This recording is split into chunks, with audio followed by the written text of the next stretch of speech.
honoree for Luminary Entrepreneur is Denise DiGrigoli, founder of Drive Media Incorporated. Good evening, friends, and welcome. And don't worry about Beverly missing her notes. She turned the chamber around over the past 10 years to the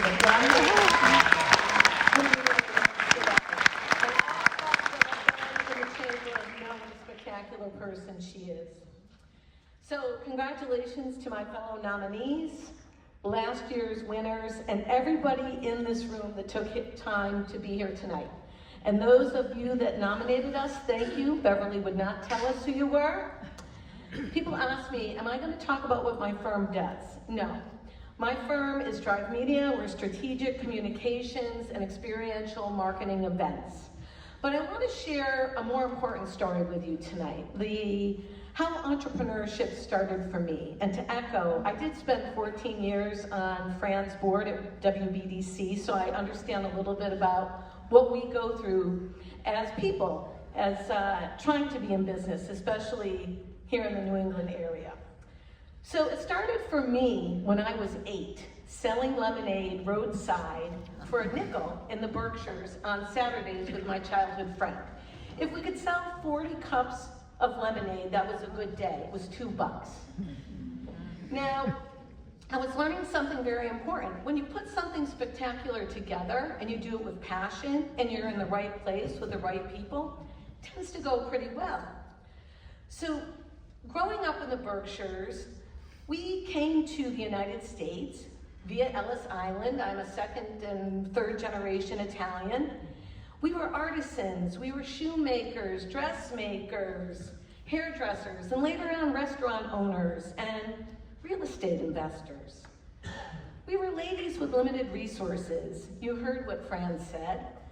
And it may surprise you that 1988 was only 37 years ago, or 17,000 days, but who's counting, right? By that point, my maternal grandmother had already been doing the work for decades, like many other women. My grandfather was a World War II vet. He was a mechanic for Oldsmobile, saved up his money, and bought an automotive services company in that small little rural part of the Berkshires. My grandmother was the bookkeeper and the wearer of many, many hats. And in 1974, a short 12 years later, he passed suddenly of a heart attack. In that single moment, my grandmother became a widow, a smart lady with an 8th grade education. The very next day, she became the sole operator of that family business that had then expanded into a car dealership with some extra things going on. I was 9 years old when they sent me to help her, or perhaps just keep her company. What I witnessed shaped me forever and helped me become the entrepreneur I am today. I watched her traverse through grief and go in and open those doors every single day. I watched her earn respect in places that were not designed for her. I watched her negotiate, manage clients, customers, and her team, which was primarily family members.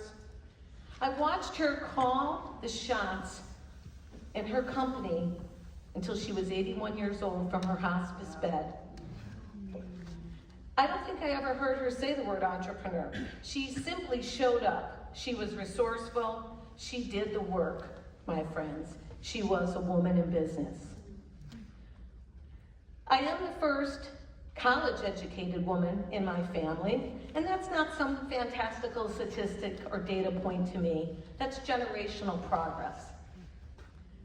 Here we are in a post-pandemic entrepreneur world. The opportunity has never been greater. We see it from local storefronts to digital platforms, from startups here at Fairfield University to remote founders building global businesses every single day. The opportunity has never been wider. And on the heels of Women's History Month, I want to share something very powerful with you that I firmly believe. For every person, for every generation, because I definitely believe in a multi-generational workforce, if you can vision it, you have passion, you're willing to build it, create, and serve, the doors are open. 80% of businesses in America are small business. You've heard Dunkin' Donuts say America runs on small business. That's where leadership happens, that's where mentorship happens, that's where innovation starts. So I'm going to leave you with one thing tonight that I run my companies by. And I've started and run many companies throughout Fairfield County. I've been a resident here since 2001, right? Yeah.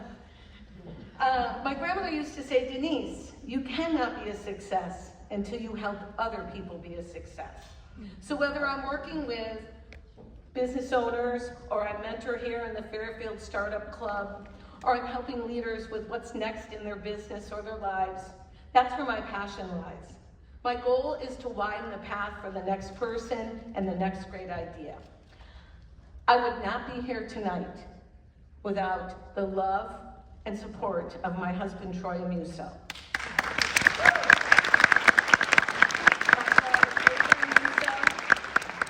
My sister and cousin that surprised me driving in from Massachusetts, and so many clients, friends, and colleagues in this room.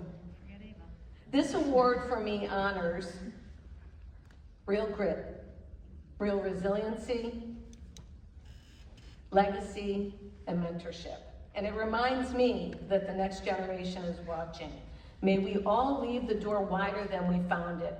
Thank you to whomever nominated us, my fellow honorees, and of course, Beverly. I am forever grateful, humbled. God bless you all.